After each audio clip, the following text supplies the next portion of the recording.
Gledalci, prav prisrčno pozdravljeni v naši domači oddaji Pot poti. Še poseben pozdrav velja vsem tistim, kateri nas spremljate preko svetovnega spleta. In v prejšnji oddaji sem vam obljubil, da vam objavim pismo oziroma najdaljše pismo. In ta najdaljše pismo je prišlo iz Avstralije, to je tale CD od tega 13-letnega fantka, ki igra harmoniko, zadaj ga slišimo. To je družina Nacevnik iz Viktorije v Avstraliji.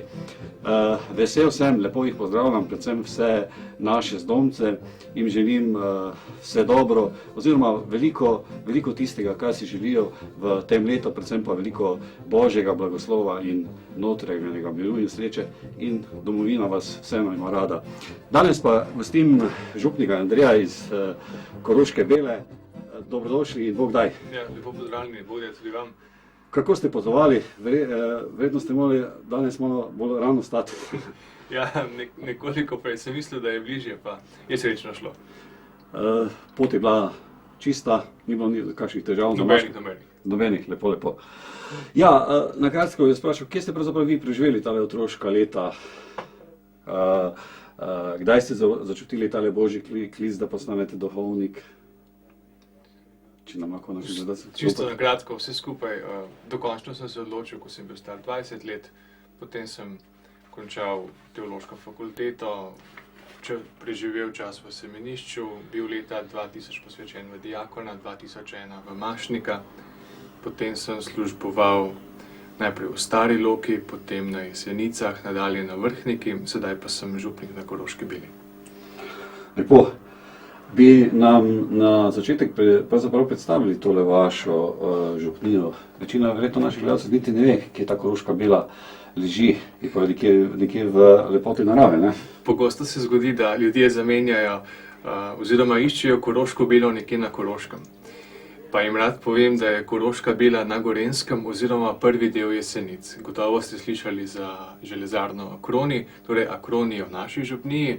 Sama Koroška Bela pa je vasica umaknjena v tako ozko dolino in župnijo sestavlja pa še rovte oziroma javorniški rov, to je pa v hribih nekaj 100 metrov nad samo vasjo. Komu je posvečena vaša cerkev? Farna zavetnika sta sveti Ingenuin pa sveti Albuin. Dokaj nenavadno za slovenske razmere. Gre za to, da je Koroška Bela bila pod Blejskim gospostvom, kompleten Bled pa pod Brixnom. In sveti Albuin in sveti Ingenuin oba sta bila škofa v Brixnu. Koliko pa imate vernikov pa veroukajo pri maši? Tako, prebivalcev imamo tam nekje 4900. Moram poudariti, da smo tako mešana župnija, vaško-mestna, delavska, pa tudi misijonska na nek način. Od 4900 prebivalcev računam, da jih imamo okrog 1800 je krščenih, ki se imajo pa za katoličane. Potem imamo nadaljnjih 800 prebivalcev je muslimanov, okrog 400 pravoslavnih. Drugi pa pravijo, da so ateisti oziroma se v popisu niso želeli opredeliti. Od teh 1800, jih pa prihaja med 300 in 400 rednih nedeljnikov, kot pravimo. To so tisti in tiste, ki prihajajo ob nedeljskim svetim mašam. Opažam, da tudi tale ekumenski duh veje med vašimi. Ja, v našem kraju smo pač živimo ljudje z različnimi veroizpovedmi, ki pa niso razlog za nestrpnost, pač pa da je kraj bolj pestro, oziroma da je kraj bogatejši, ker vsaka vera prinaša s sabo tudi kulturo, svoje rituale in vse stvari. In jaz mislim, da je kraj boljši, ker je več vseh stvari. Menite, da je vaša narava tako lepa, kot da bi človek mislil, da je blizu nebes? Predvsem tole hribovje in takole mislim. Hribovje je že v redu, seveda izgled nam kazi župnije naša tovarna, Akroni. To je na eni strani, na drugi strani pa daje kruh našim ljudem. In seveda smo na eni strani je najraje ne bi imeli, na drugi strani smo pa veseli, da je. Pa tudi moram reči, da lepo sodelujemo. Lepo. Ja, če pogledamo vaše skupine v župniji, imate pastoralni svet, imate gospodarski svet, mladinski svet, otroški in tako naprej, pa bi mogoče po določene te skupine tudi malo opisali pastoralni svet. Ja, vse večina gledalk pa gledalcev mislim, da to že pozna. To so skupine, ki služijo temu, da župniku pomagajo pri vodenju, obnavljanju župnije, ker sam preprosto ne zmoreš prav veliko. Ko pa pridejo dobri ljudje, ki so pripravljeni z raznimi idejami in tako naprej, potem pa že nekako gre in tudi vse te skupine so namenjene temu, da se vsak človek lahko nekje v župniji najde. Pa tako prav, vse veste, več glav, več ve. Tudi sem opazil, da imate gospodarski svet, to je verjetno podaljšana roka pastoralnemu svetu. Ali... Gospodarski svet je po cerkvenem pravu samostojna institucija, skrbi, pač mi nismo izšolani za gradbene stvari, ne vem kakšne gospodarske, so pa določen segment vernikov, pa ima s tem izkušnje in potem svetuje, kako se tudi te skupne stvari upravljajo, popravljajo in tako naprej. To je sicer lažje tudi za duhovnika, ne? Da ne skrbi za... Sveda, ena skrb manj. Imate tudi lepo mladinsko skupino, ne? Z mladinsko skupino tako še delamo na tem, da smo čisto iskreni. Potem imate otroški zbor Drobtinice. Ja, otroški zbor Drobtinice se uvršča k farnemu kulturnemu društvu. To je v naši župniji je skupina ljudi ustanovila društvo in sicer se ukvarja vključno s kulturo, slovenstvom in drži te stvari po koncu, ker je to po naših krajih kar zelo pomembno. No in Drobtinice so prijavljene pod farno kulturno društvo, drugače jih pa razumemo tudi kot cerkveni otroški zborček. Sodelujejo enkrat mesečno pri svetih mašah, sodelujejo pri raznih drugih kulturnih prireditvih in pa tam je gospa, ki jih vodi in otroci kar radi prihajajo. Potem imate tudi mladinski zbor. Mladinski zbor, odrasli zbor, to so stvari, ki pač pašejo vsako župnijo in sem vesel, da se ljudje odločajo, da pridejo, da so požrtvovalni pevovodji oziroma pevovodkinje, da se trudijo, da so naše maše oziroma bogoslužja, da so lepo pripravljena, da je petje, da je življenje, da se poje v čast Bogu, pa tudi v dobro počutje vseh ljudi. Imate pridne ministrante? Vprašanje, ja, kaj zdaj to pridem? So vestni, so točni, so pa fantini in so razposajeni in če ne bi bili potem vprašanje, kakšni fantini to so. Se pravi, zato smo pa odrasli, da jih vzgajamo oziroma peljemo v pravo smer. Imate pa še eno zanimivost pritrkovalce, to so redkost v slovenskih župnijah, morda bi kakšno besedo o tem dejala. No, na Gorenjskem pri nas je kar nekaj pritrkovalskih skupin, na Koroški Beli pravzaprav imamo moški del in pa posebej razveseljiva je tudi ženska ekipa pritrkovalk. Tako. Jih spodbujamo, naj ne odnehajo, no pa imamo tudi zelo dobre branaste zvonove, ki lepo pojejo, tako da jih je lepo poslušati in zvonove in pa vsa pritrkovanja. Oziroma pri nas pravijo, da ne grejo pritrkovati, ampak nabijati. Aha. Pač in to so različni, različno se potem to tolče po zvonih in potem... Ne, drži se za Kembel, ne vem, če je to čisto pravilna slovenska beseda, pač in se udarja ob zvonane po različnih taktih in to, ne da bi se tolklo, pri nas ni te navade. Nekje so ta lecena kladiva. Drugače pa to zelo lepo slišati, ko človek posluša tak lep zvok. Ja, praznik je takoj bolj slovesen, če seveda se v zvoniku oglasijo pritrkovalci. Na koncu je to bolj redko, zato tudi temu imam več posvečam pozornost. Potem so tudi katehumeni, biblični krožek imate, ne? Ja, v bibličnemu krožku prihajajo gospe, ki imajo čas, pa na začetku so prišle malo strahom, češ da ne poznajo dovolj te knjige, pa potem so ugotovili, da pravzaprav je to knjiga, ki jo lahko razume vsak, od otroka, mladostnika, do starejšega, od čisto preprostega delavca v tovarni do akademika ali pa doktorja fizike. Vsakemu pač ta knjiga nekaj prinese, mi pa se pri tem krožku skupaj trudimo, da nekaj to prinesemo k verskemu izobraževanju.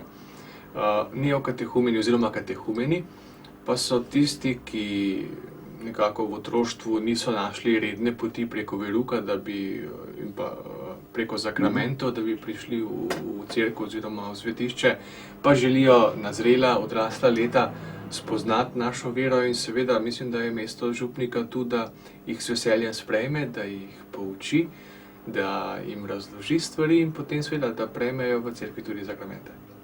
Lepo. Potem so tudi različne molitvene skupine, ne? Karitas, to je poznano. Ja, župnija brez molitve je pač neka nenavadna župnija, oziroma jaz si jo ne znam predstavljati. Zato imamo vsak četrtek redno adoracijo, pomeni molitev pred Najsvetejšim v tišini, ker to je tista živa moč vsake župnije. Potem je zelo dejavno tudi farno kulturno društvo, ne? Tako, kot sem že omenil, temu društvu gre velika zasluga za ohranjanje slovenstva, ki je, kot sem tudi rekel, zelo, zelo pomembno v naših krajih. Še pa ena zanimivost, kako pravzaprav pri verouku, da vam uspe povezati otroke. Veste, otroci so v redu. So različni, otrok ni nikdar slab, imajo določene težave, ampak to običajno izhaja iz družine. Potrudili smo se, da jim naredimo verouk prijeten in zanimiv, prav tako, da jim tekom veroučnega leta pripravimo projekte. To pomeni dejansko tako, da smo jim pripravili igralnico za njih, tam igrajo ročni nogomet in biljard, to je kraj, kjer se lahko zbirajo. V tem letu načrtujemo postavitev plezalne stene in pa dela košarkaškega igrišča. To so stvari, ki otroke potegnejo, da radi pridejo. In meni je v zadovoljstvo, ko starši rečejo, naši otroci pa radi hodijo k verouku. To je ena stvar. Druga stvar, verouk je pač ta, da staršem pomagamo pri njihovi vzgoji. Torej, nadodamo vero otrokom dajo starši. Župnik pa katehistin je pa vsi drugi, ki se z njimi ukvarjamo, pa jim postavimo strukture, še kakšne stvari razčistimo, jim dajemo zgled in s tem otroci v veri rastejo. Predvsem pa to, da se med sabo razumejo, v vasi je to še kako potrebno, če so že starejši, včasih malo gledajo po strani, otroci se pa lahko skupaj igrajo. Mislim, da potem, ko otrok, dokler ima otroško vero, verjame v Boga, verjame v angele, moli, potem pride tista mladostno obdobje, ko človek išče svojo identiteto, ko se ukvarja s tem, kaj bo počel v življenju, ko si ustvarja svoje življenje in v tem času človek običajno kaj dosti o Bogu ne razmišlja. Upam, da s tem ne delam komu krivice, ampak večina tako nekako kaže, kar je po svoje razumljivo. Ni časa, telo je zdravo, človek se niti ne ukvarja s temi eksistencialnimi vprašanji, odkot sem, kam grem, kaj je po smrti. Seveda, neminovno pa pride tudi tisti čas, ko se človek sreča s trpljenjem, ko pravimo, ko se vsakdo pride do tistega podboja vrat, ko je treba glavo skloniti. In ena izmed potem, pa mislim, da bodo takrat ljudje začeli razmišljati, kaj so se učili, kaj so čutili. In potem človek v dani situaciji zopet išče nazaj pot k Bogu in mislim, da s tem načinom dela, kot ga imamo z veroukarji, jim nismo zaprli vrata do Boga, niti vrata svetišča, ker te stvari morajo biti vedno odprte. Zelo lepo ste povedali. Potem imate tudi župnijsko knjižnico, kar je tudi verjetno bolj redkost v slovenskem prostoru. Župnijska knjižnica, za njo skrbi pravzaprav farno kulturno društvo. Smo povezani, sodelujemo, zato pač eni rečejo tudi župnijska knjižnica. Torej ljudje imajo možnost, da pridejo do verske literature. Lepo.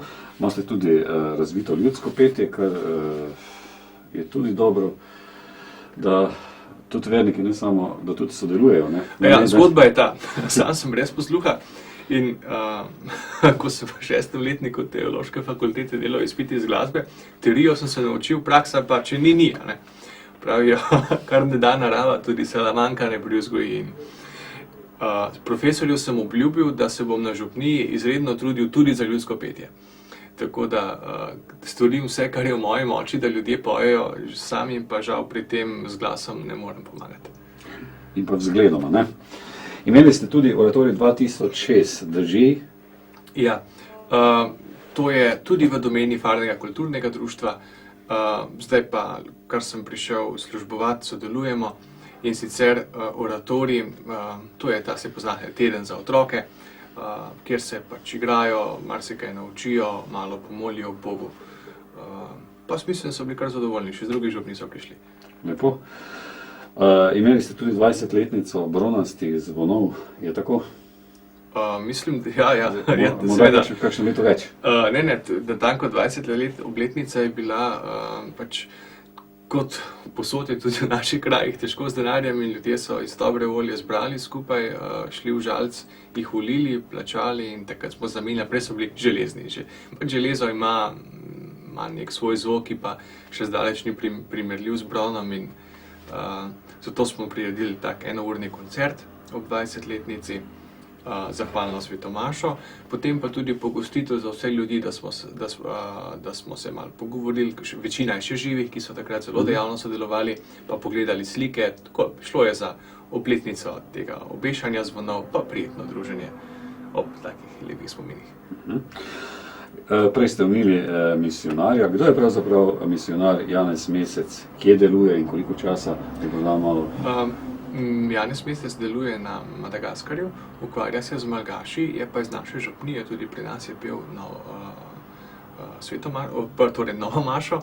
In ravno včeraj sva govorila po telefonu, sem ga povabil, da bo prišel eno nedeljo voditi svete maše pa pridigat, hkrati bomo pa organizirali tudi nabirko, ker med temi revnimi otroci gradi šolo, da mu z te strani pomagamo.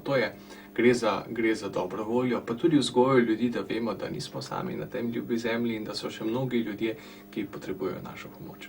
Mislite, da tudi Evropa potrebuje misionarje? Verjetno jih, ne?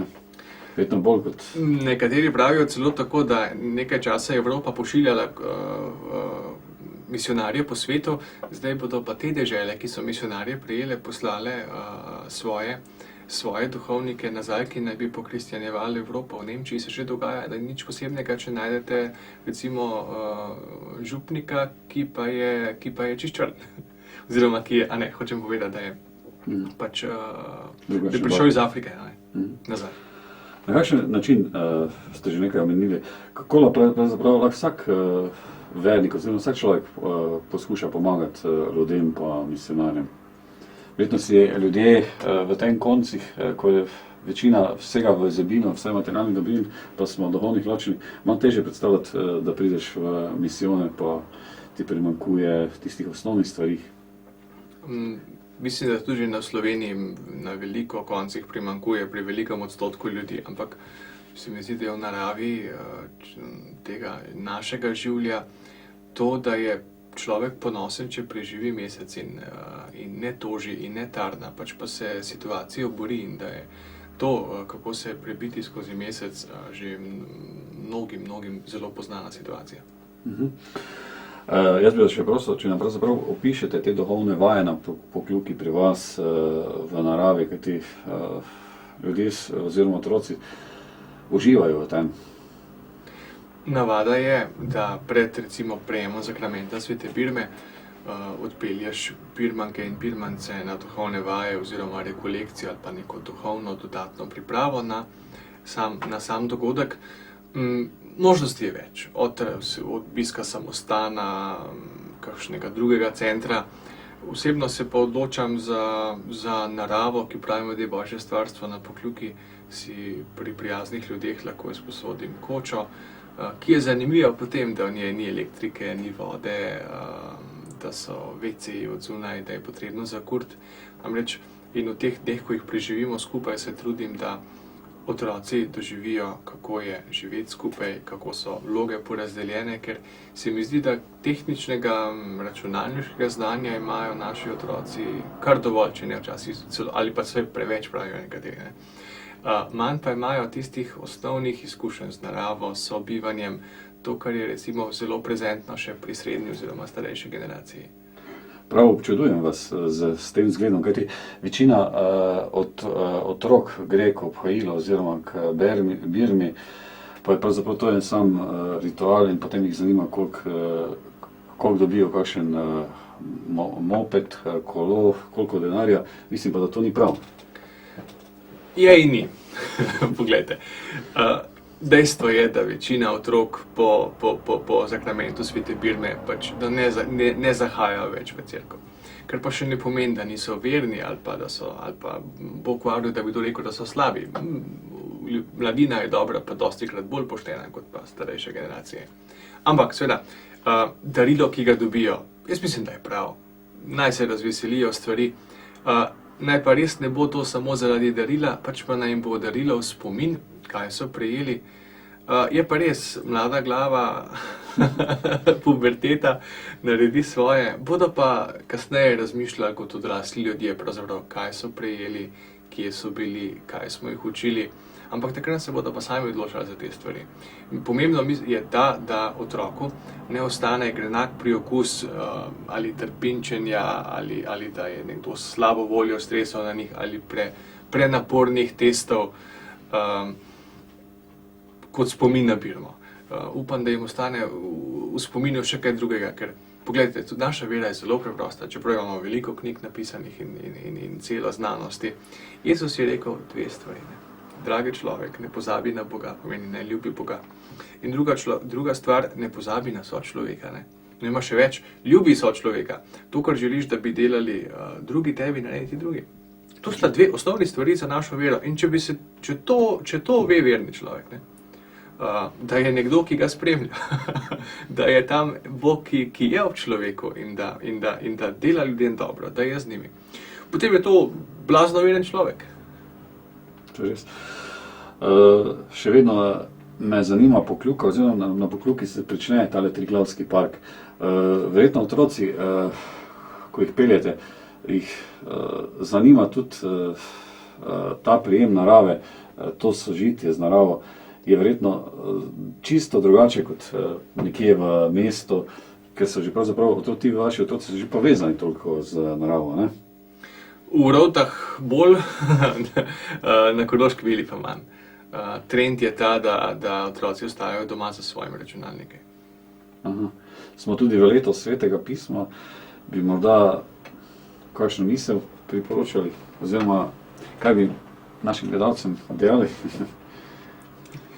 Ja, kaj ne rečem, upam, da ga kdaj odprete, da se ne nabira prah na njemu. Točno tako. Glejte, ker vas še čaka ena dolga pot, bi pravzaprav še podali eno misel, zaključno misel za naše gledalce, oziroma kaj bi jim priporočili.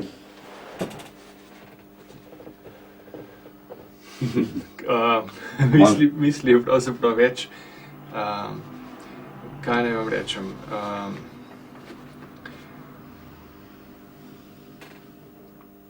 naj vam bo vsak dan prijeten, bodite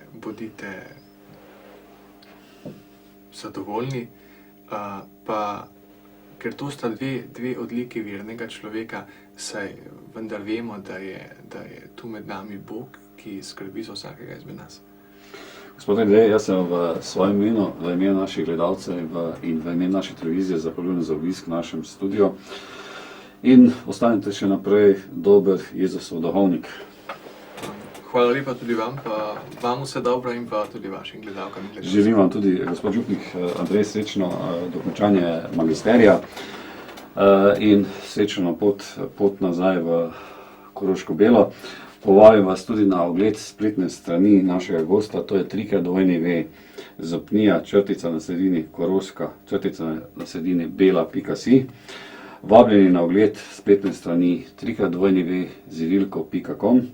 Pišite nam še naprej, tako pridno na elektronski naslov pod@planet.si. Zahvaljujem se vam za pozornost in vam želim še naprej dober sprejem v objemu televizije Moj TV. Želim si pravzaprav, da si izberete to oddajo Pot poti po svojem okusu. Vem, da so naši gledalci najboljši. Vse dobro, dragi prijatelji, na vaših življenjskih poteh in nasvidenje in čau, čau.